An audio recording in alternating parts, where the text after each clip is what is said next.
Hello. சொல்லுங்க. வணக்கம். வணக்கம். நான் மருதையன் பேசுறேன். சொல்லுங்க. ராஜு தானே? ஆமா, ராஜு தான் பேசுறேன். சரி, நீங்க இப்ப இந்த கூடங்குளம் போராட்டம் தொடர்பா இன்னைக்கு காலையில வந்திருக்கக்கூடிய செய்திகள், நேற்றுக்கு 2 நாளா தொலைக்காட்சியில வந்திருக்கக்கூடிய செய்திகள், இது எல்லாமே ஒருதலை பட்சமா இருக்கிறதுனால நீங்க அங்க களத்தில் இருப்போர் என்ற முறையில உங்களோட இங்க ஒரு தொலைபேசியில பேசி அதை பதிவு செய்து பாசறைக்கு வழங்கலான்றது ஒரு யோசனை.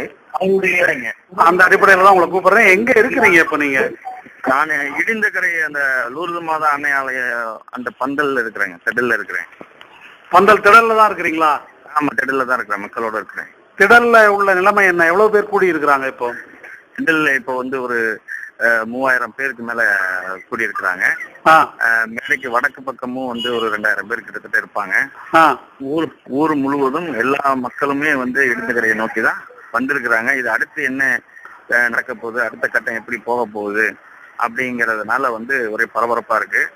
அதோட கூடுதலா வந்து உதயகுமார் வந்து இரவு போலீஸ்ல சரணடைகிறான் அப்படின்ற தகவலும் சொல்லப்பட்டதுனால ஒரு பரபரப்பா என்ன செய்யறது அப்படிங்கிற ஒரு சூழல் இருக்கிறாங்க.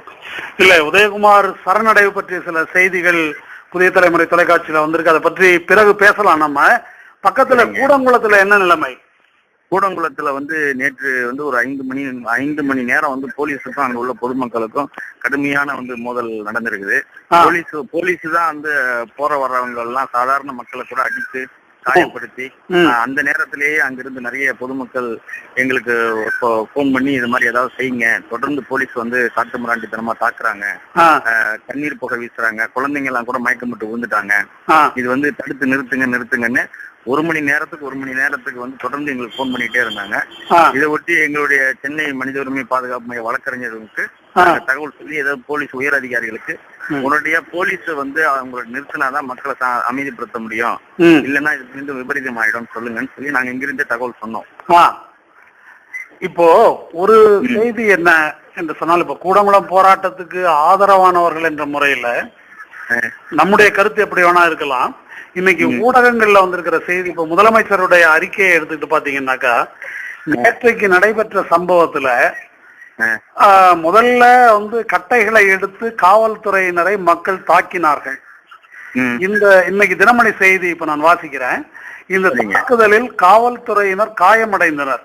எனவே தங்களை காக்கும் பொருட்டும் கூடங்குளம் அணுமின் நிலையத்தை பாதுகாக்கும் நோக்குடனும் அணுமின் நிலையத்தை போராட்டக்காரர்கள் தாக்கினால் பொதுமக்களுக்கு ஏற்படும் ஆபத்தை கருத்தில் கொண்டும் வேறு வழியின்றி காவல்துறையினர் கண்ணீர் புகை குண்டுகளை வீசினர்னு சொல்லியிருக்கிறாங்க முதலமைச்சர். இப்போ இந்த அணுமின் நிலையத்தை தாக்காத போதே ஆபத்து இருந்ததுதான் போராட்டத்தினுடைய நோக்கம். ஆமா, தாக்கினால் மக்களை எப்படி காப்பாற்றுவதுன்ற கவலையில தான் இந்த தாக்குதல் நடத்தப்பட்டதாக. இந்த சம்பவம் வந்து எப்பவுமே வழக்கமா போலீஸ் காவல்துறையினர் வந்து மக்கள் மீது தாக்குதல் தடுத்த பிறகு தற்காப்புக்காக நாங்க பண்ணோம் சொல்றது வழக்கமா சொல்லக்கூடிய பொய் தாங்க. சரி, நாங்க இந்த முற்றுகை போராட்டம் நடந்த முந்தானத்து அதிகாலையில இருந்து இந்த மக்களோட தான் நாங்க ஒரு மனித உரிமை பாதுகாப்பு வழக்கறிஞர் என்னை உள்ளிட்டு ஒரு 10 பேர் நாங்க இங்க இருக்கிறோம். நீங்க எப்ப போனீங்க அங்க? நாங்க முந்தானத்து அதிகாலையிலேயே இங்க வந்துட்டோம். முற்றுகை போராட்டத்துக்கு வந்து தொடங்கும் போதே அதிகாலையே நாங்க இங்க வந்துட்டோம். ரோடு மார்க்கம் எல்லாம் வந்து அடைச்சிட்டாங்க, யாரையும் வர வைக்க முடியல. நாங்க வந்து கடல் மார்க்கமா வந்து இங்க உள்ள மீனவர்கள் எங்க கூட்டிட்டு வந்தாங்க. இங்க சரி, இங்க போராட்டம் செய்யக்கூடிய மக்கள் வந்து கூட்டிட்டு வந்தாங்க. இங்க இருக்கும் பொழுது போராட்டம் ஊர்வலம் ஆரம்பித்ததுல இருந்து இந்த போராட்டம் முடிந்து இன்றைக்கு வரைக்கும் இந்த மக்களோட தான் நாங்க இருக்கிறோம். நீங்க முந்தா நாள் காலையில கடல் மார்க்கமா உள்ள போயிட்டு தான் சொல்றீங்க இல்லையா? ஆமா. அப்போல இருந்து நடந்தது என்னன்றத பத்தி ஒரு சுருக்கமான சித்திரமா சொல்லுங்களேன். அதாவது நாங்க இங்க வந்த போது பொதுமக்கள் வந்து இந்த மாதிரி அணு உலைய வந்து யுரேனியம் நிரப்ப போறாங்க இன்னும் 2 நாள்ல அப்படின்னு சொல்லி மத்திய மாநில அரசுகள் அறிவித்ததுனால அது நிரப்பக்கூடாது, நாங்கள் தொடர்ந்து போராடிக்கிட்டு இருக்கோம், எங்களுடைய உணர்வுகளுக்கு எங்களுடைய கோரிக்கைக்கு அரசாங்கம் செவி சாய்க்கணும், பேசணும் அப்படிங்கறத வந்து புறந்தள்ளிட்டு நாங்க நிரப்ப போறோம்னு சொன்னதுனால மக்கள் நாங்க அணு உலையை முற்றுகையிடுவோம்னு உதயகுமார் ஒருங்கிணைப்பாளர் உதயகுமார் அறிவித்து அதன்படி முற்றுகை செய்தி அறிவித்தாங்க. சரி, ரகசியமா எந்த போராட்டமும் நடக்கலைங்க, எல்லாமே வெளிப்படையா சொல்லிதான் நடக்கிறாங்க. கடந்த 1 ஆண்டுக்கும் மேலாக அமைதியான முறையில மீனவ கிராம மக்கள் லட்சக்கணக்கில் திரண்டு இந்த கோரிக்கைக்காக போராடி இருக்கிறாங்க. இந்த சூழல்ல வந்து எப்படி அணு உலைக்கு போக போறோம் அப்படிங்கறத வந்து அதை அவங்க சொல்லல. சரி. உதயகுமாரும் அவங்களோ சொல்லல, மக்களுக்கே தெரியாது. சரி. அதனால காவல்துறையினர் வந்து சாலை முழுவதும் ஆயிரக்கணக்கான போலீஸை வந்து குவிச்சு சாலையில வரும்பொழுது 50-60 பஸ்களை நிறுத்தி எப்படியாவது கைது பண்ணிடணும் அப்படின்னு சொல்லி அவங்க தயாரா இருந்து நிறுத்தி வச்சிருந்தாங்க. இல்ல, இதுல ஒரு சுவையான செய்தி என்ன என்று கேட்டா, பத்திரிகைகள்ல ஊடகங்கள்ல நிருபர்கள் எல்லாமே கிட்டத்தட்ட போலீஸுக்கு சார்பாகவே சிந்திக்கிறாங்க. அது போலீஸ் தடுத்திருக்கிற வழியா நீங்கள் வந்து ஏன் கைதாகவில்லை, தடுக்காத வழியா ஏன் போனீங்கன்னு ஒரு கேள்வி எழுப்புறாங்க இல்லையா? அதாவது இது வந்து பொதுமக்களுக்கு எந்த விதமான அசம்பாவிதமும் நடந்துடக்கூடாது, பாதிப்பு ஏற்பட்டுறக்கூடாதுன்னு ஒரு போராட்டத்தை தலைமை தாங்கி ஒருங்கிணைத்து நடத்தக்கூடிய யார் ஒருத்தரும் அப்படித்தான் சிந்திப்பாங்க. அப்ப ரோடுகள்ல போய் போலீஸோட மோதல் அப்படி பிரச்சனை வேண்டாம் அப்படிங்கிறதுக்காக தான் கடற்கரை மூலமா போய் பின்பகுதியில போய் கடற்கரையில அமைதியா உட்காராங்க. உட்கார்ந்து இருக்கும் போது எங்களுடைய வேற எந்த கோரிக்கையும் கிடையாது. நீங்க போலீஸ் அடித்தா கூட நாங்க திருப்பி வாங்க தான் செய்வோம், எங்களுக்கு எந்த பிரச்சனையும் கிடையாது, நாங்க வந்து அமைதியான முறையில தான் உட்கார்றோன்னு பெண்கள் அதனாலதான் முதல் வரிசையில குழந்தைகள், அடுத்து வந்து பெண்கள், அடுத்து வந்து ஆண்கள், அப்படி வந்து உட்காந்து 11 மணிக்கு முந்தானத்து ஆரம்பிச்சு உட்காந்தாங்க. கொஞ்ச நேரத்துல போலீஸ் எல்லாம் வந்த உடனே பேசினாங்க, எங்கள் கோரிக்கை தான், நாங்க இங்க இருந்து போக மாட்டோம் அப்படின்னு சொல்லி நின்னுட்டாங்க. அங்கேயே சமையல் செய்து சாப்பாடு தண்ணி எல்லாம் வந்து கொண்டு வந்து கொடுத்தாங்க. இந்த சூழல்ல போலீஸ் வந்து முந்தா நேரத்து வரைக்கும் ஒரு பிரச்சனையும் கிடையாது. சாயந்தரமா வந்து கலெக்டர் பேசினாரு, இது தடை செய்யப்பட்ட பகுதி, இங்க வந்து 144 இருக்கு, அதெல்லாம் நீங்க வந்து இருக்கக்கூடாது போங்கன்னு சொன்ன உடனே, இது எங்க கடல், எங்க மண்ணு, நாங்க வாழ்ற பகுதி, நீங்க வந்து 144 போறது யாரை கேட்டு போட்டீங்க அப்படின்னு சொல்லி ஒரு அம்மையார் கேட்டவொடனே அவர் போயிட்டாரு. மாவட்ட ஆட்சியர் போயிட்டாரா? மாவட்ட ஆட்சியர் போயிட்டாரு. அதனால நீங்க வந்து அப்படி சொல்ல முடியாதுன்ட்டு மீண்டும் வந்து நீங்க உயர் நீதிமன்றத்துல வழக்கு போட்டு உங்களுக்கு தீர்ப்பாயிடுச்சுல, எதிராக தீர்ப்பாயிடுச்சுல, அதனால நீங்க அதை ஏத்துக்கணும், நீங்க உச்ச நீதிமன்றம் போறதுன்னா நீங்க போங்க அப்படின்னு சொல்லி சொன்ன உடனே உச்ச நீதிமன்றம் நாங்க வழக்கு போடுறோம், அது வரைக்கும் நீங்க நிறுத்துங்க அப்படின்னு சொல்லி திரும்ப இவங்க பொதுமக்கள் பேசினாங்க. நாங்க வந்து உங்களுக்கு வாழணும்னு உயிர் ஆசை இருக்கும் பொழுது நாங்க வாழணும்னு நினைக்கிறதுல என்ன தவறு இருக்குன்னு காவல்துறை அதிகாரி முன்னாடி பெண்கள் வந்து உருக்கமான வேண்டுகோள் விடுத்து பேசின பிறகு அன்றைக்கு வந்து அவர்கள் வந்து போலீஸ் வந்து பக்கத்திலே அருகாமையிலேயே நூற்றுக்கணக்கான பெண் போலீஸை உட்கார வைத்துட்டு போயிட்டாங்க. இப்போ இதுல ஒரு விஷயம் நான் பார்த்தது என்னன்னா, நேற்று முன்தினம் வரைக்கும் மக்கள் பேசுவதை ஆங்காங்கு கொஞ்சம் கொஞ்சம் தொலைக்காட்சியில பார்க்க முடிந்தது. இந்த மாவட்ட ஆட்சியரோட போலீஸ் அதிகாரிகளோட மக்கள் வாதாடுவதை. நேற்றைக்கு எடுத்துக்கிட்டாக்கா ஒரு மக்கள் யாரையும் பேசி நான் வந்து பார்க்கல தொலைக்காட்சியில. மக்களிடம் யாரும் கேள்வி, நேற்றுக்கு என்ன நடந்தது அப்படின்றத கொஞ்சம் சொல்லுங்க. காலையில நேற்று காலையில வந்து முந்தின நாள் இரவு பெண்கள், குழந்தைகள்னா 3 வயது முதல் வந்து 10-12 வயது வரைக்கும் குழந்தைகள் கூட, ஒரு தாய்க்கு வந்து 4 குழந்தைகள் இருக்குன்னா 4 குழந்தைகளும் கூட்டு வந்து படுக்க வச்சிருந்தாங்க அங்க கடற்கரையில. எல்லா மக்களும் கடற்கரையில குளிரில் 2 மணிக்கு மேல சரியான குளிர், சரியா தூங்க முடியாம மக்கள் எல்லாம் எழுந்து உட்கார்ந்து இருந்தாங்க. அதிகாலையில வந்து அதே மாதிரி மக்கள் முழுக்க வந்து பல ஊர்கள் இருந்து பல ஊர்கள் இருந்து மக்கள் தொகை எண்ணிக்கை வந்து கூட்டம் அதிகரிச்சுக்கிட்டே இருந்துச்சு. இவங்க பந்தல்ல கூட்டம் அதிகரிச்சதுனால பந்தல்ல வந்து குழந்தைகள் பெண்களை உட்கார வச்சுட்டு பந்தலுக்கு வெளியில மற்ற பெண்கள் வந்து உட்காரதுன்னு சொல்லி வெளியில உட்கார்ந்து இருந்தாங்க.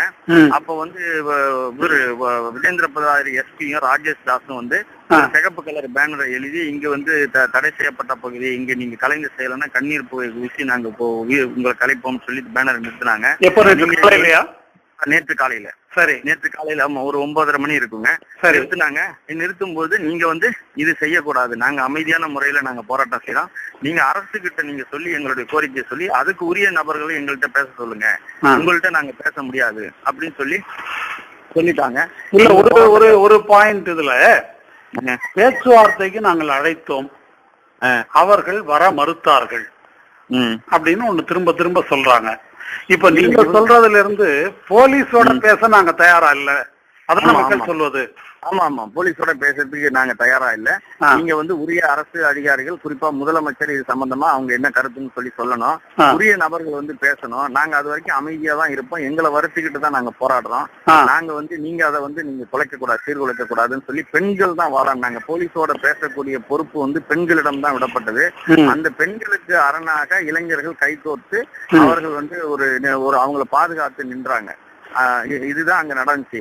ஆனால் இதற்கு இடையில ஐஜி ராஜேஷ் தாஸ் வந்த பிற்பாடு அங்க வந்து வலதுபுறமா வந்து இப்ப மேட்டு பகுதி நிலப்பகுதியில இருந்து அவங்க குறுக்க வந்து ஒரு 200-300 பெண்கள் ஆண்கள் இருக்கும்போது அந்த போராட்டத்தினுடைய ஊடாக அவர்களை தனிமைப்படுத்தி ஊடாக வந்து குறுக்க போலீஸ் இறங்குனதுனால மக்கள் கூட்டத்தை பிளந்து கொண்டா மக்கள் கூட்டத்தை பிளந்து கடலை நோக்கி மக்கள் கூட்டத்தை பிளந்து நூற்றுக்கணக்கான போலீஸை இறக்குனதுனால மக்கள் வந்து இளைஞர்கள் ஆவேசப்பட்டு இது ஏதாவது ஆயிடுமோன்னு சொல்லி நீங்க இங்க வரக்கூடாது நீங்க போங்கன்னு சொல்லி அவங்களை தடுத்து நிறுத்தி மேல ஏத்துனாங்க. மேல ஏற்றி இவர்கள் அதோட நிறுத்திட்டாங்க. எல்லாம் பெண்கள் ஆண்கள் எல்லாருமே நீங்க இளைஞர்கள் யாரும் வந்து நீங்க வந்து ஆவேசப்படக்கூடாது அமைதியா இருக்கணும்னு சொல்லி அவங்க வந்து அமைதிப்படுத்தினாங்க. முதல் நாள் ஒரு சம்பவம் வந்து இளைஞர்களோட வந்து பேசும்போது கேட்கிறாரு, இளைஞர்கள் இவங்க தரப்பு நியாயத்தை ராஜேஷ் தாஸ் சொல்றாரு, ஐஜி ராஜேஷ் தாஸ் சொல்றாங்க, அணுகுலையினுடைய பாதிப்புகள் நாங்க இவ்வளவு ஆண்டுகள் போராடுறோம் சொல்றாங்க. அவர் வந்து நீங்க வந்து உடனே கலங்கி போகணும், இல்லைன்னா வந்து உங்க ஊர்லயே வந்து நான் உதயகுமாரை தூக்குவேன் அப்படின்னு யார் பேசுனது? ஐஜி ராஜேஷ் தாஸ் அந்த இளைஞர்கள்ட்டையும் இருந்தகரை ஆண்களும் இந்த பக்கம் பாதுகாப்பானவங்கள்ட்ட வேணும்னு அவர்களை கோவைப்படுத்தி ஆத்திரம் மூட்டணும் என்று திட்டமிட்டு அவர் அப்படி பேசுறாரு. ஊருக்குள்ள வந்து உதயகுமார் தூக்கிடுவேன் பாரு அப்படின்னு சொல்லி பேசணுன்னே அங்க அப்ப கூட அந்த இளைஞர்கள் வந்து அந்த நீங்க ஆவேசப்பட்ட இளைஞரை அந்த ஊர் இளைஞர்களே அடித்து கீழே அமைதிப்படுத்தி இழுத்துட்டு வந்தாங்க. அதனால வந்து இப்போ இவர்கள் ஆத்திரம் மூட்டணும், இவர்கள் ஆத்திரம் மூட்டி இவர்களை வன்முறையில ஈடுபடுத்த வைக்கணுங்கிறது போலீஸினுடைய ஆரம்பம் முதலே அந்த திட்டம் இருந்துச்சு. இந்த நேரத்து இது நடந்துச்சு. நேற்றும் வந்து ஐஜி ராஜேஷ் தாஸ் அவர் வந்து இந்த தாக்குதல் நடத்துறதுக்கோ இதை வன்முறையில கலைப்பதற்கோ எந்த விதமான அவசியமே கிடையாது. நாங்க எல்லா வழக்கறிஞருமே அங்கதான் இருந்தோம். நீங்க இதை உத்தரவாதமா சொல்ல முடியுமா? நீங்க இதுக்கு அருகாமையிலே இருந்தீங்களா இந்த இடத்துல? ஆமா ஆமா ஆமா நாங்க இப்ப அருகாமையில இருக்கிறோம். அதாவது அவங்க எதுவும் தவறு பண்ணிடக்கூடாது. நாங்க வந்து இங்க மக்களுக்கு ஆதரவா ஒரு பார்வையாளரா வக்கீலா ஏதாவது கைது பண்ணிட்டா அவங்கள உடனே ஜாமீன்ல எடுக்க போக இது ஒரு நோக்கத்துல ஏற்கனவே இவங்க வழக்குகள்லாம் நடத்தணுங்கிற முறையில அவங்க எங்களை சட்ட உதவிக்காக கூப்பிட்டாங்க. அதுக்காக நாங்க வந்தோம். ஆனா இப்படி வந்து மக்கள் வந்து பாதிப்பு ஏதாவது ஆயிடக்கூடாதுங்கிற அந்த பொறுப்புணர்வோட நாங்க அங்க போயிருந்தோம். ஆனா அங்க வந்து போலீஸ் வந்து வேணும்னே இவங்களை ஆத்திரம் ஊட்டுறாங்க, எரிச்சல் ஊட்டுறாங்கன்ற தெரிஞ்சுக்கிட்டு அங்க இளைஞர்களை கூப்பிட்டு நீங்க போலீஸோடைய ஆத்திரத்துக்கு எரிச்சலுக்கு நீங்க பதில் சொல்லாதீங்க, நீங்க அமைதியா இங்கேயே உட்காருங்க நீங்க அப்படின்னு சொன்னோடனே அப்பவும் வந்து அவங்களே நாம சொன்னதை ஏற்றுக்கொண்டு அந்த இளைஞர்கள் ஏற்றுக்கொண்டு எல்லாமே அமைதியா உட்காந்துட்டாங்க. அதே மாதிரி மைத்திலையும் போராட்ட குழுவை சேர்ந்த ஒரு மைப்பா ஜெயசுராஜன் எல்லாமே அமைதியா இருங்க, போகாதீங்க, எல்லாம் திரும்பி வாங்க அப்படின்னு சொல்லி சொன்னாரு. அது மாதிரி எல்லாமே அமைதியா தான் இருந்தாங்க. ஆனா போலீஸ் வந்து ஆயிரக்கணக்கான போலீஸ் வச்சு வேணும்னே அங்க வந்து அந்த முள்ளு காட்டுல அவர்கள் அணிவகுப்பு நடத்துறது, அவங்களுக்கு இன்ஸ்ட்ரக்ஷன் கொடுக்கறது, அப்புறம் வந்து நிலப்பகுதியில வந்து திரும்பி உள்ள வந்து மக்களை பிளந்து கொண்டு வருவது, மேலே ஏறுவது, இப்படி செஞ்சு இவங்க மீனவர்கள் இளைஞர்கள் எல்லாமே தடுத்து நிறுத்தினதுனால அவங்க போலீஸ் தான் வந்து இளைஞர் அடிச்சு முன்னாடி இருக்கிற மண்டையை பிளந்தாங்க. ஆமா ஃபர்ஸ்ட் போலீஸ் தான் அடிச்சு முன்னாடி இருந்தவர் மண்டை உடைஞ்சதுங்க. மண்டை உடைஞ்ச ரத்தம் வந்து பின்னாடிதான் இளைஞர்கள் வந்து களிக்கட்டையெல்லாம் எடுத்துட்டு இவங்க எதிர்த்து தடுத்துக்கிட்டாங்க. அதுதான் நடந்துச்சு. ஆனா இந்த வன்முறை வந்து நிகழ்வதற்கு இங்க மீனவர்கள் சார்பில் இருந்து அல்லது இந்த பொதுமக்கள் சார்பில் இருந்து நிகழ்வதற்கு 1% கூட வாய்ப்பே கிடையாது. போலீஸ் வந்து திட்டமிட்டு இந்த ஆற்றங்கரையில இது கடலோரத்துல மக்களை கலைப்பது மட்டுமல்ல, போராட்டத்தையே இதன் மூலமாக ஒடுக்கி நீர்மூலமாக்கி விட வேண்டும் என்ற ஒரு மிகப்பெரிய சதி திட்டத்தோடு நேற்று இதை ஆரம்பிச்சிருக்காரு காவல்துறை. இங்கு போராட்டம் நடந்ததுக்கு கூடங்குளத்துல போய் மிகப்பெரிய அளவுல வன்முறையை வந்து அந்த இடத்துல குவிக்கப்பட்டிருந்த போலீஸின் அளவு எண்ணிக்கை என்ன ஏதாவது ஒரு சொல்ல முடியுமா? 10,000 பேருக்கு இருக்குங்க. ஏகப்பட்ட வாகனங்கள் போலீஸ் எல்லா தரப்பும். இப்ப கூட விமானம் வந்து உண்டி விழால ஒரு நீட்டு சவுக்கு குச்சி எடுத்தா கூட அந்த விமானத்தை அடிச்சிடலாம், அவ்வளவு தாழ்வா போகுது ஏர்போர்ட் விமானம். அப்படியா? ஒரு நீட்டு ஒரு பெரிய குச்சி எடுத்தோம்னா இப்ப அது வந்து சர்ச்சுக்கு நேரா போச்சுன்னா அந்த கோபுரத்துல இடிச்சிருங்க, அந்த அளவு தாழ்வா போகுது, அவ்வளவு தாழ்வா போகுது. அப்ப மக்கள் இது சாதாரண ஒரு படிப்பறிவற்ற கிராம மக்களை, இந்த ஒரு உண்மையா ஒரு உரிமையா போராடக்கூடிய மக்களை எல்லா தரப்புலையும் வான்படை, கடல் படை, நிலப்பகுதி படை, அதிரடி படை, சைக்கிங் போர்ஸ், வெளிமாநில படை, இது மாதிரி பல்வேறு படைகளை வைத்து இது எப்படி ஒரு வடகிழக்கு மாநிலத்துல எப்படி முழுக்க மக்களை பூரா வந்து அடக்கி ஒடுக்கி கட்டுப்பாட்டுல எடுத்தாங்களோ அது போல இந்த தென் மாவட்டங்களை வந்து முழுக்க போலீஸ் ராஜ்யத்துக்கு கொண்டு வரணுங்கிற ஒரு ஒரு பின் சதி திட்டத்தோட தான் இந்த இது நடக்குது. அதுலதான் வந்து எல்லாரையும் இப்ப இந்த தற்சமயம் வந்து வீடு வீடா போய் கூடங்குளத்துல எல்லாரையும் எடுத்து அரெஸ்ட் பண்றாங்க. இந்த நேரத்துல போன் வந்துகிட்டு இருக்குங்க. இப்ப கூடங்குளத்துல. அப்படியா? இப்போ கூடங்குளத்தை பொறுத்த வரைக்கும் நேற்றைக்கு தொலைக்காட்சியில போலீஸ் மீது மக்கள் கல்லறிவது, இவர்கள் கண்ணீர் புகை கொண்டு வீசுவது, முன்னேறுவது, இப்படி சில காட்சிகள்லாம் தொலைக்காட்சியில வந்தது. நேற்றைக்கு தொலைக்காட்சி செய்திகள் இதெல்லாம் பத்திரிகை செய்திகள் இத மொத்தத்திலையும் ஒரு ஒரு ஒரு போக்கு ஒண்ணு இருக்கிறதா தெரியுது, ஒரு பேட்டர்ன். அது என்னன்னு கேட்டா, போலீஸோடு சேர்ந்து கொண்டு போலீஸுக்கு பக்கமா தான் பத்திரிகை நிருபர்கள் போற மாதிரி தெரியுது, பேச்சே போன மாதிரி தெரியலையே. கண்டிப்பா, அதாவது கண்டிப்பா இங்க இருக்கிற எல்லாருமே சொல்றாங்க, நேற்று ஒரு தொலைக்காட்சியில வந்து போலீஸ் வந்து மென்மையான போக்கை கடைபிடித்தார்கள் சொல்றாங்க. ஆனா ஒரு ஆண்டுகளுக்கு மேல நடக்கக்கூடிய போராட்டத்துல இதை விட பல ஆயிரக்கணக்கான மக்கள் கூடிய போராட்டத்துல ஒரு சிறு வன்முறை கிடையாது. இன்றைக்கு அந்த மக்கள் சொல்லுவது, நாங்கள் வந்து எங்க பழைய மாதிரி இருந்தோம்னாக்கா இந்நேரம் எங்கில்ல வந்து 10 பேர் செத்துருப்பாங்க, போலீஸ்ல 50 பேர் செத்துருப்பாங்க. அந்த மாதிரி ஒரு பாரம்பரியத்திலயும் அந்த மாதிரி ஒரு இதுலயும் தான் நாங்க வந்திருக்கோம். எங்க வாழ்க்கை சரித்தில இதுவரைக்கும் நாங்க புறமுதுகிட்டு ஓடி வந்ததே கிடையாது. நாங்க எங்களுக்கு இந்த ஏதோ ஒரு புகையை எரிச்சா அது வந்து கண்ணு மூக்கெல்லாம் எரிய ஆரம்பிச்சிச்சு, அதனாலதான் நாங்க ஓடி வந்தோம். அது கண்ணீர் புகைன்றது கூட அவங்களுக்கு சொல்ல தெரியலீங்க, தெரியல. அந்த மாதிரி தெரியல அந்த அளவுக்கு அவர் வந்து தங்க அரசை பற்றி, அரசனுடைய இந்த அட்டூழியங்கள் அடக்குமுறைகளை பற்றி அவர்கள் அந்த அளவுக்கு அறியாமையா இருக்கிறாங்க. அவர்கள் வந்து அதனால அவர்கள் பேசுவதெல்லாம் அவர்களுடைய கோரிக்கை தான். அணு உலை மூடணும், நாங்க உயிரோட இருந்து எங்க சந்ததிக்காக தான் நாங்க போராடுறோம் அப்படிங்கிறதுக்காக தான் அவங்க வந்து செய்யறாங்களே தவிர, அதை அரசியல் ரீதியாக பேசி அவர்களை வந்து சமாதானப்படுத்தி அதை முறைப்படுத்துறதுக்கு அரசு தவறாம, அரசு ஒரு சார்பா அணு உலையை இயக்கியே தீரணும், அதற்காக எத்தனை மக்களை வந்து சிறையில் அடைச்சாலும் பரவாயில்ல, எவ்வளவு அடக்குமுறைகளை செஞ்சாலும் பரவாயில்ல, எத்தனை பேரை சுட்டாலும் பரவாயில்ல அப்படின்னு சொல்லி இன்றைக்கு அரசாங்கம் வந்து ஒரு சார்பாக இது செயல்படுற மாதிரி தான் இருக்குது. அதுதான் இன்றைக்கு நிலைநாட்டுது. இன்றைக்கு நேற்று ஒரு மீனவ கிராமம் திருச்செந்தூர் பக்கத்துல துப்பாக்கி சூடு நடத்த ஒரு மீனவர் இறந்து போனதுக்கும் அதுதான் காரணம். இன்றைக்கு 5 லட்சம் இழப்பீடு என்று சொல்லி இருக்கிறாங்க தமிழக அரசு. ஆனா இவர்களே சுட்டுட்டு இவங்களே 5 லட்சம் இழப்பீடுங்கிறது. நேற்று ஒரு மீனவர் இங்க சொன்னாரு, நாங்க 10 லட்சம் வசூல் பண்ணி நாங்க அந்த குடும்பத்துக்கு கொடுப்போம், அவங்களே சுட்டுட்டு அவங்களே 5 லட்சம் இழப்பீடு கொடுக்கறது எங்களுக்கு வந்து அசிங்கமா இருக்குது, இதை வந்து இதை ஏற்றுக்கொள்ள முடியாது அப்படின்னு சொல்லி நேற்று ஒரு மீனவர் ரொம்ப ஆத்திரமா பேசிட்டு இருந்தாங்க கிராமத்துல. இல்ல, இப்போ நீங்க போலீஸ குவித்து அடக்குமுறை இதெல்லாம் நடந்தது சரி, ஆனா ஒரு கேள்வி இருக்குது. இப்ப இடிந்த கரை வந்து அமைதியா தானே இருக்குது, அங்க போலீஸ் தலையிடவில்லையே, இப்போ மக்கள் கூடி இருக்கிறதா சொல்றீங்க, இப்போ இத அரசாங்கம் அனுமதித்து தானே இருக்கு, இதுக்கு என்ன காரணம்னு கருதுறீங்க? அதாவது இந்த போராட்டம் அமைதியா இருக்கிறதுக்கான காரணம் வந்து இதை எப்படி முடிக்கிறது அப்படிங்கிறது கூட பின்னணியிலிருந்து இந்த அமைதி இருக்குங்க. இந்த அமைதி கூட நேற்று முழுக்க வந்து நேற்று போலீஸ் வந்து ஊருக்குள்ளெல்லாம், இடிந்தக்கரை ஊருக்குள்ளெல்லாம் வந்து வீடு வீடா தேடுறது, வீடு வீடா போறது அப்படிலாம் இருந்திருக்கிறாங்க. இங்க ஊருக்குள்ளரே கண்ணீர் புகெல்லாம் வீசிருக்கிறாங்க. இந்த சூழல்ல வந்து மக்கள் என்ன செய்வதுன்னு தெரியாம அங்கங்க அச்சப்பட்டு இருக்கும்போது ஊருக்குள்ளயா இடிந்தக்கரை ஊருக்குள்ளர அந்த லூர்து மாதா அன்னை ஆலயத்தினுடைய அந்த இதுலயே போய் காவல்துறையினர் மேல போய் அங்க உள்ள அந்த படங்கள் பேனர் எல்லாம் முழுக்க கிழிச்சு போட்டுட்டு அங்க போய் சிறுநீர் கழிச்சிட்டு போயிருக்கிறாங்க. போராடுகின்ற மேடையில லூர்து மாதா அன்னை ஆலயத்தினுடைய முன்பாக சிறுநீர் கழிச்சிட்டு போயிருக்கிறாங்க. அவர்கள் வந்து எந்த அளவுக்கு ஒரு குரூரமா, இதெல்லாம் எந்த சட்டத்திலையும் கிடையாது, குரூரமா வந்து எப்படி ஒரு எதிரியாக மக்களை வந்து எப்படி ஒரு பாகிஸ்தானி நாட்டு ஒரு ராணுவத்தை கூட இப்படி இந்த போலீஸ் இப்படி பாப்பாங்களான்னு தெரியல. ஆனா சொந்த நாட்டு மக்களை வந்து போலீஸ் இப்படி எதிரியா வந்து பாக்குறது அப்படிங்கிறது தான் இருக்குது. நேற்று நாங்க மாலையில வந்து அச்சப்பட்டு அங்கங்க என்ன செய்வதுன்னு தெரியாம கலவரப்பட்டு இருந்த அந்த இளைஞர்கள் மற்றவர்கள்லாம் வந்து ஒருங்கிணைத்து இங்க வந்து அமைதியாகி மீண்டும் இந்த போராட்டத்தை தொடர்வதன் மூலம் தான் பிற பகுதிகள் வந்து உங்களுக்கு ஆதரவா போராடுறாங்க. நீங்க வந்து இல்லைன்னா போலீஸ் உங்க மேல இன்னும் வன்முறையை செலுத்தும் அப்படின்னு சொல்லி நீங்க அமைதியா வந்து நின்று உட்காருங்க அதே இடத்துல அப்படின்னு சொல்லி அங்கங்க இருந்த இளைஞர்கள் எல்லாத்தையும் கூப்பிட்டு பல கட்டங்களாக நாங்க நேற்று பேசுறீங்களா? ஆமா, நேற்று மாலை வந்து 4:30-5 மணிக்கு கூப்பிட்டு வந்து அப்புறம் நீங்க வந்து மேடையிலேயே நீங்க பேசுங்க, மைக்கு போட்டு எல்லா மக்களுக்கும் நீங்க விளக்கி சொல்லுங்க சூழலை அப்படின்னு சொல்லி இதை விளக்கி சொல்லி போலீஸை வந்து திருப்பி அடிப்பதாலோ இல்ல போலீஸ் மீது வன்முறை செலுத்துவதாலோ இந்த பிரச்சனை தீர்ந்து விடாது. நம்மளுடைய கோரிக்கைங்கிறது வந்து அது உலக அளவுல நாடு அளவுல வந்து பெரியது. அது எல்லா சமூக மக்களும் போராட்டத்துக்கு ஆதரவு திரட்டுற மாதிரி நம்ம போராட்டம் இருக்கணும். அதனால போலீஸை வந்து நம்ம அரசியல் ரீதியா வந்து போராடுவதுதான் சரியா இருக்கும். அதனால எல்லாருமே மீண்டும் இந்த போராட்டத்தை நீங்க தொடரணும்.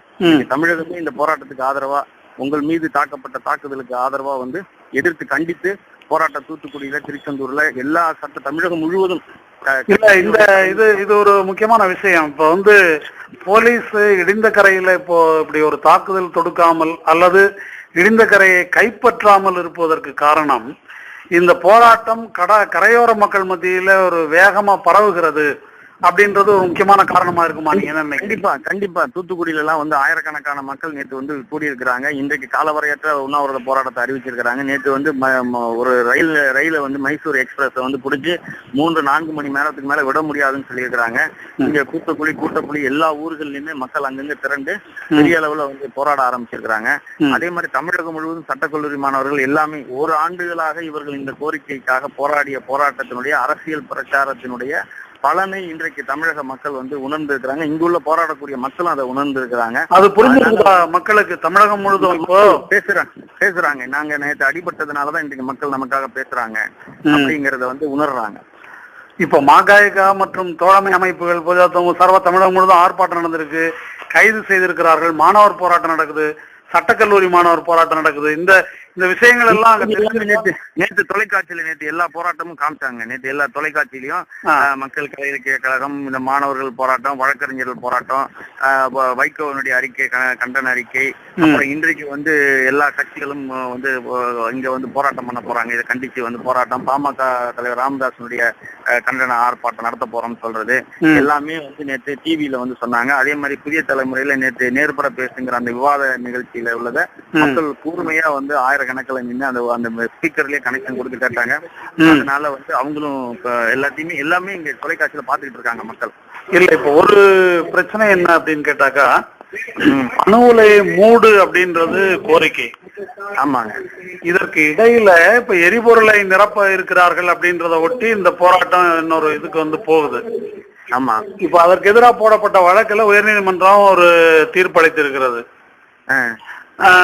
இப்ப உயர்நீதிமன்ற தீர்ப்பு அளித்து விட்டது, அப்புறம் நீங்க எப்படி போராடலாம் அப்படின்னு கேக்குற கேள்விக்கு மக்கள் என்ன புரிஞ்சு வச்சிருக்கிறாங்க பதில்? அது மக்கள் வந்து புரிஞ்சுக்கிறது நேற்று அந்த இதை வந்து மக்கள் வந்து நேற்று அந்த போலீஸ் கிட்ட அதை சொல்லும் பொழுது ஒரு பெண்மணி சொன்னாங்க, அவ வந்து சுப்ரீம் கோர்ட்ல சொல்றாங்க, ஆனா நாங்க உயிர் வாழ்றதுக்காக நாங்க போராடுறோம், கோர்ட்ல சொல்றதுக்கு நாங்க என்ன பண்ண முடியும்? நாங்க இந்த மண்ணுல நாங்க எங்க சந்ததியினர் நாங்க அமைதியா வாழணும், எங்க வாழ்வாதாரத்தை வந்து இது பறிக்க கூடாது, அதற்காக நாங்க போராடுறோம். கோர்ட்ல சொல்லிச்சுனாக்கா அதுக்கு நாங்க என்ன செய்ய முடியும்? நீதிமன்ற தீர்ப்புகளை மத்திய மாநில அரசுகளே மதிப்பதில்லை, அத இந்த போராடும் மக்கள் எதுக்கு மதிக்கணும்? அந்த கோணத்துல இது யோசிக்கிறாங்களான்னு கேக்குறேன் நான்.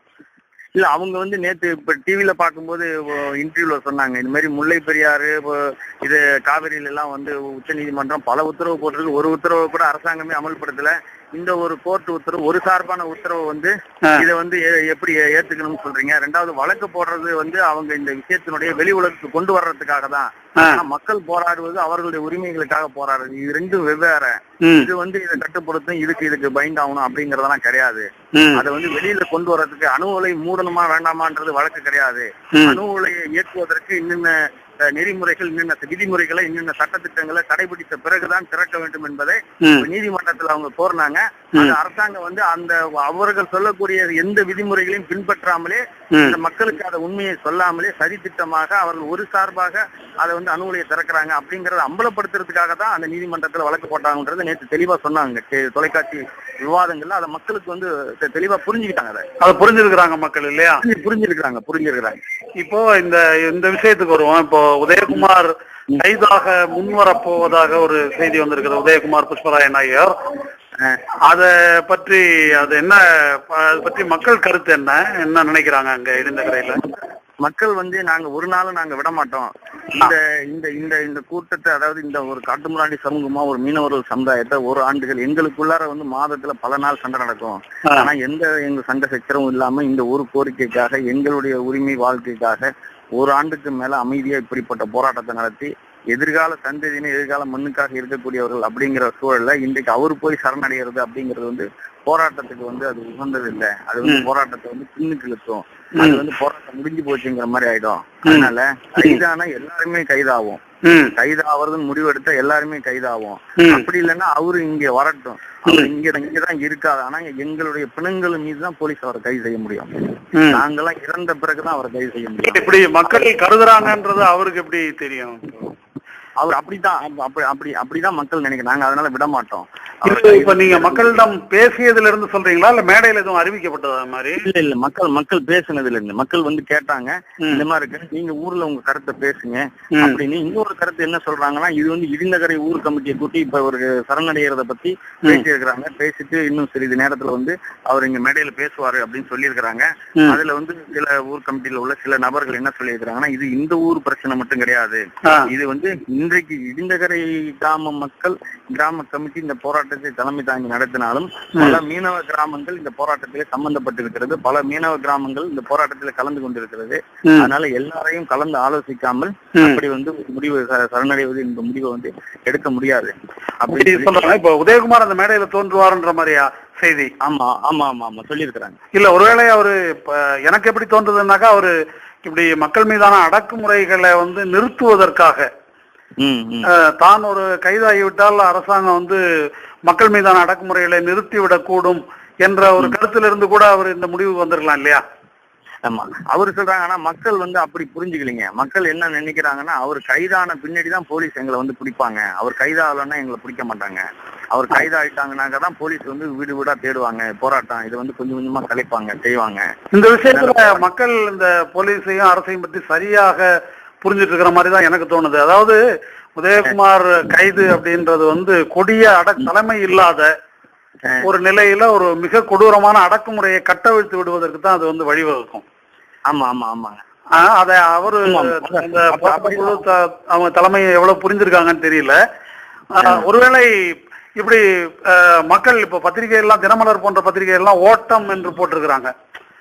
அதாவது தலைவரா இருக்கிறவரு முன்னால வந்து கைதாகணும், அப்படி இல்லாம இப்படி தலைமறைவா போகலாமா, அது கோழைத்தனம் இல்லையா என்பது போல ஒரு பிரச்சாரம் செய்யப்படுது. அதை பத்தி மக்கள் என்ன நினைக்கிறாங்க?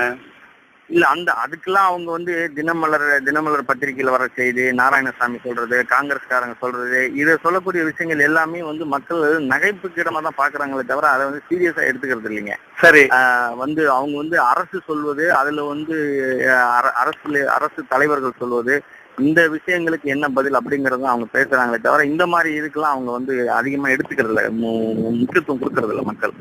சரி, இப்போ நீங்க நான் மீண்டும் கூட மாலைக்கு பிறகு உங்களோட நான் தொடர்பு கொள்றேன். ஆனா ஒரு விஷயம், இப்போ மக்களுடைய மனநிலை மூடு என்பது வந்து எப்படி இருக்குது?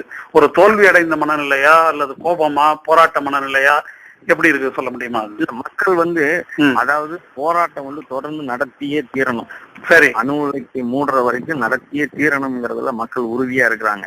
சரி, அது வந்து அவர்கள் அதற்காக வந்து பெற்ற விவரங்கள், ஒரு வருட காலங்கள் அணு உலை குறித்து அடைந்த விழிப்புணர்வுகள், போராட்ட அனுபவங்கள், இப்போ இந்தியா முழுமைக்கும் இங்க வந்து உள்ள நீதிமன்ற ஓய்வு பெற்ற நீதிபதிகள், பெரிய வழக்கறிஞர்கள், அறிவியலாளர்கள், அணு உலை விஞ்ஞானிகள், இவர்கள்லாம் இங்க வந்து பல மணி நேரங்கள் பல நாட்கள் பேசிய வழக்கறிஞர்கள் இப்படிலாம் பேசுனதின் அடிப்படையில பல அரசியல் கட்சி தலைவர்கள் இது குறித்து பேசுனது அவங்க இந்த அணு உலையை மூடணும் அப்படிங்கிற கருத்துல வந்து அதிகமா விழிப்புணர்வு அடைஞ்சிருக்கிறாங்க. அதனால இந்த விழிப்புணர்வு கருத்துங்கிறது கடவுள் நம்பிக்கை போல அவர்கள் வந்து பற்றி கொண்டிருக்கு. அதனால இப்ப வந்து அணு உலை வந்து மூடுறத, போராட்டத்தை கைவிடுறது அப்படிங்கிறது வந்து அவர்கள் விரும்பினாலே அவர்களால் அதை விட முடியாது. சரி, அதனால கண்டிப்பா ஏதாவது ஒரு வகையில போராடுவாங்க. ஆனா அரசு வந்து இந்த போராட்டத்தை எப்படி வந்து சீர்குலைத்து, அச்சுறுத்தி, பிளவுபடுத்தி எப்படி இதை வந்து ஒடுக்குவது அப்படிங்கறது அரசு வந்து இப்ப அரசுடைய திட்டமே அதுதான். இந்த போராட்டம் உதயகுமாரை வந்து கைது செய்தால் கூட இந்த போராட்டம் தொடரும். அப்படி இருந்தாலும் கூட அந்த போராட்டத்தை வந்து எப்படி நம்ம பண்றது, எப்படி வந்து தடுக்கிறது, எப்படி வந்து நிறுத்துறது அப்படிங்கறத அரசாங்கம் வந்து செய்யறாங்க. அது பல்வேறு வகையில இந்த மக்களை வந்து கலவரப்படுத்துறது. அது இப்ப கூட முன்னாடியே ஒரு பெரிய அளவுல அந்த விமானம் போச்சு, இப்ப தென்னைமரம் உயரத்துக்கு போகுது. அந்த ஏர்போர்ட் விமானம் தென்னைமரம் உயரத்துக்கு போகுது விமானம் வந்து. அதனால வந்து நேவியில வந்து கடல்ல போட்ல போனாலே எதுக்கு போற, என்னத்துக்கு போறோம்னு ஐடென்டி கார்டு எல்லாம் கேக்குறாங்களாம். அது மாதிரி நேவியில சொல்றாங்க, மீனவர்கள் சொல்றாங்க. இப்ப அவங்க வந்து இந்த காலங்கள் வந்து நல்ல வருமானம் வரக்கூடிய மீன் பிடிக்கக்கூடிய சீசன். ஆனா இன்றைக்கு இவர்கள் வந்து முழுக்க தொழிலை விட்டுட்டு, வருமானத்தை விட்டுட்டு இவர்கள் வந்து இப்படி நிக்கக்கூடியது. அரசுங்கிறது வந்து மக்களுடைய நலன்கள் அப்படிங்கறத வந்து அது வந்து சுத்தமா கைவிட்டு எதிரியாக பார்க்கக்கூடியது. அதாவது ஒரு ஆக்கிரமிப்பு ராணுவம், தமிழ் பகுதியில் இருக்கிற சிங்கள ராணுவம் மாதிரி இருக்குது இது. ஆமா, இப்ப இங்க வந்து இப்ப இந்த போராட்டம் வந்து முடிக்க முடியல அப்படின்னா இங்க வந்து கூடங்குளத்தில் இருக்கக்கூடிய ஆயிரக்கணக்கான போலீஸ் இடிந்தகரைக்கு வர்றதுக்கு வந்து பெரிய பெரிய கால அவகாசம் கிடையாதுங்க. இதை வந்து சுமூகமா எப்படி முடிச்சு இதை டைலூட் பண்ணி நிறுத்துறது அப்படிங்கறதுக்காக ஏற்கனவே 200க்கும் மேற்பட்ட வழக்குகள் போட்டு வச்சிருக்காங்க. அதனால ஆயிரக்கணக்கான மக்களை வழக்குல சிக்க வச்சு அவர்களை வந்து கோர்ட்டுக்கு அலைய வச்சு அடக்குமுறை செய்து மிரட்டி இப்படி செய்வதற்கு கருங்காலிகளை உருவாக்கி இப்படிதான் அரசாங்கம் வந்து முயற்சி செய்யும். ஆனா வந்து ஒரு எதிரியை போல அரசாங்கமே மக்களால் தேர்ந்தெடுக்கப்பட்ட அரசாங்கமே ஒரு சொந்த நாட்டு மக்களை எதிரியை போல கருதி அப்படி அணுகிறது இருக்கு இல்லைங்களா, அது வந்து ரொம்ப ரொம்ப ஒரு ஒரு ஒரு ரொம்ப முக்கியமான விஷயம். இதை வந்து ஊடகங்கள் வந்து இது ஒரு அவர்களுக்கும் அலுப்பு செய்திங்கிறது அவர்களுக்கும் மறுத்து போயிடுச்சு. இந்த செய்தியை சொல்லி சொல்லி சொல்லி மறத்து போயிடுச்சுன்றது ஒண்ணு. நான் இப்போ நேற்று 2 நாட்களாக ஊடகங்களுடைய நடத்தை இருக்கு இல்லையா, அது முழுக்க முழுக்க அரசாங்கத்தின் ஊதுகுழல்களா தான் எல்லாமே இருக்குது. சன் தொலைக்காட்சி, புதிய தலைமுறை உள்ளிட்டு அரசாங்கத்தின் ஊதுகுழலா இருக்கு. கலைஞர் தொலைக்காட்சி தன்னுடைய அரசியல் நோக்கத்துக்கு ஏற்ப ஜெயலலிதா அரசுக்கு எதிராக பேசுது, அணு உலைக்கு ஆதரவா இருக்கின்ற அதே நேரத்துல. மற்றபடி எல்லா ஊடகங்களும் அரசாங்கத்துக்கு பின்னால் அணிவகுத்து நிற்கிற நிலைமை தான் இப்ப தெரியுது. அதாவது போராட்டத்தை முடிப்பதற்கு உள்ள நியாய தரப்புகளை அது வந்து வழிவகுத்து அதை வளர்ப்பதற்கு ஊடகங்கள் முயற்சி செய்யறாங்க. மேலும் போராட வேண்டும், மக்கள் போராட்டத்தில் உள்ள நியாயம் இருக்கு. 1 ஆண்டு காலம் எந்த அமைதியும் வன்முறையும் இல்லாம போராடி இருக்காங்க. இன்னொன்னு வந்து அணு உலை அது எது வேணா இருக்கட்டும், ஒரு பிரதமர் வேண்டான்னு முடிவு பண்ணி வேறு பிரதமரை தேர்ந்தெடுக்கும் போது, ஒரு முதல்வர் வேண்டான்னு வேறு முதல்வரை தேர்ந்தெடுக்கும் போது, ஒரு அணு உலை வேண்டாம்னு சொல்வதற்கு ஜனநாயகம் இல்லை அப்படின்னா இது வந்து இது என்ன அரசாங்கம்? இதை பற்றி வந்து பிற கட்சிகள் பிற சமூகங்கள் வந்து இதற்கு எதிராக வந்து கேள்வி கேட்கணும். எந்த கட்சி அணு உலை கூடாது என்பது குறித்து அநேகமா பெரும்பாலான கட்சிகளுக்கு அந்த கருத்து இல்லை. இதை பற்றி மக்களுக்கு தெளிவு இருக்குதா? இல்ல, அவங்க செய்வாங்க. இப்ப இங்க மேடையில வந்து ராமதாஸ் வந்திருக்கிறாரு, திருமாவளவன் வந்திருக்கிறாரு, வைகோ வந்திருக்கிறாரு, சீமானு, மணியரசன், குளத்தூர் மணி, எல்லா தலைவர்களும் வந்திருக்கிறதுனால தமிழகத்துல உள்ள எல்லா கட்சிகளும் நம்மளை வந்து ஆதரிப்பாங்க. நம்ம போராட்டத்தை நமக்கு வந்து ஏதாவது துன்பம்னா கைவிட மாட்டாங்க அப்படிங்கறத இவங்க நம்புறாங்க. நம்புவது பிரச்சனை இல்லை. இப்ப நான் என்ன கேக்குறேன், அவர்களோ அவர்கள் இயக்கத்தை சார்ந்தவர்களோ யாராவது இப்போ அங்க இருக்கிறாங்களா? இல்ல, யாரும் கிடையாது. இவர்கள் எல்லா கட்சிகளுக்கும் சொல்லியிருக்காங்க, இந்த மாதிரி முற்றுகை போராட்டம் நாங்க நடத்த போறோம் வாங்கன்னு சொல்லி எல்லா கட்சிகளுக்கும் சொல்லியிருக்கிறாங்க. இதை வந்து குறிப்பா சொல்லணும் அப்படின்னா மனித உரிமை பாதுகாப்பு மைய வழக்கறிஞர்களை தவிர இங்க வேறு எந்த கட்சியினரும் கிடையாதுங்க. இங்க கிடையாது. போன மார்ச் மாசம் 144 ஒருவேளை அப்படி யாராவது இருந்தாக்கா அவர்களோட நம்ம பேசலாம். அப்படி இருக்காங்களா யாராவது? இல்லைங்க, நான் நேத்துல இருந்து பாக்குறேன், யாரும் இல்லைங்க. சரி, பத்திரிகையாளர்கள் தான் இருக்கிறாங்க, வேற யாரும் இல்லைங்க. சரி, இப்போ வேற இப்போ அங்க யாரும் பேச விரும்புகின்ற மக்கள் யாராவது இருக்காங்களா? இருக்காங்க, பெண்கள். இப்ப இங்க வந்து நிறைய ஊடகங்கள் இருக்காங்க. இந்த அணு உலை போராட்டம் ஆரம்பித்த போது எவ்வளவு ஊடகங்கள் இருந்ததோ அவ்வளவு ஊடகங்கள் இப்ப இருக்கிறாங்க. இந்த ஊடகங்கள் இவ்வளவு அகில இந்திய அளவுல இப்ப இருக்கிறதுனாலதான் நான் சந்தேகப்படுறேன், ஒருவேளை முடிக்கிறதுக்காக இவ்வளவு ஊடகங்களை கொண்டு வந்து வச்சிருக்கிறாங்களோன்ற மாதிரி அப்படி ஒரு சந்தேகமா இருக்குது. இந்த ஊடகங்களுடைய நேரடி ஒளிபரப்பு இதெல்லாம் பார்க்கும் பொழுது அப்படி இருக்குதுங்க. ஏன்னா முற்றுகை போராட்டம் கலவரம் நடக்கும்போது இவ்வளவு ஊடகங்கள் இல்லை. இவ்வளவு ஊடகங்கள் இருக்கிறதுனால அப்படி ஒரு சந்தேகம் வருது. அரசு வந்து ஏதோ பின்புலத்தினால இப்படி செய்யறாங்களோ, நாடகம் நடக்குது அப்படின்ற சந்தேகம் வருது. அப்படி சந்தேகம் இருக்குங்க, சந்தேகம் வருது. ஆனால் ஒருவேளை அவரு அப்படி என்ன காரணத்திற்காகவும் உதயகுமார் எந்த நல்ல எண்ணத்தின் அடிப்படையிலும் நல்ல நோக்கத்தின் அடிப்படையிலும் இந்த முடிவை எடுத்தாலும் அதனுடைய விளைவு என்பது இந்த போராட்டத்துக்கு நன்மை பயப்பதா இருக்காது, மக்களுக்கு நன்மை பயப்பதாகவும் இருக்காது. அதுதானே? ஆமா, அதுதான் மக்களுடைய கருத்து. நாங்களும் அப்படித்தான் கருதுறோம். இந்த சூழல்ல வந்து மக்களை விட்டுட்டு போகிறதுங்கிறது சரியா இருக்காது. ஏன்னா நேற்று மாலையே வந்து இந்த சம்பவம் தலட்டி சார்ஜ் இதெல்லாம் நடந்த பிறகு அவர்கள் என்ன செய்வதுன்னு தெரியாம அவர்கள் வந்து ரொம்ப இது பண்ணும்போது அலைந்து தெரிந்த போது அங்கங்க நாங்க தான் ஒருங்கிணைத்து கொண்டு வந்து வச்சோம். அப்ப ஒரு நாளுக்கே போராட்ட கமிட்டி தலைவர்கள் இல்லைன்னும் போது இந்த போராட்டத்துல ஈடுபடக்கூடிய மக்கள் மத்தியில் இப்படி இருக்கும் பொழுது அதனால வந்து இங்க மீண்டும் வந்து தலைவரே இல்லை அப்படின்னா இந்த மக்கள் வந்து போராடுறாங்க, எப்படி போராடுறாங்கன்னு சொல்ல முடியாது. அதனால இருக்கிறாங்க மக்கள் ஏதோ ஆவேசப்படுறாங்க, என்னன்னு தெரியலைங்க. வந்து என்னன்னு பாருங்க, நான் பாக்குறேன், பாருங்க. நான் மீண்டும் தொடர்பு கொள்றேன் உங்களை. சரிங்க, நன்றி.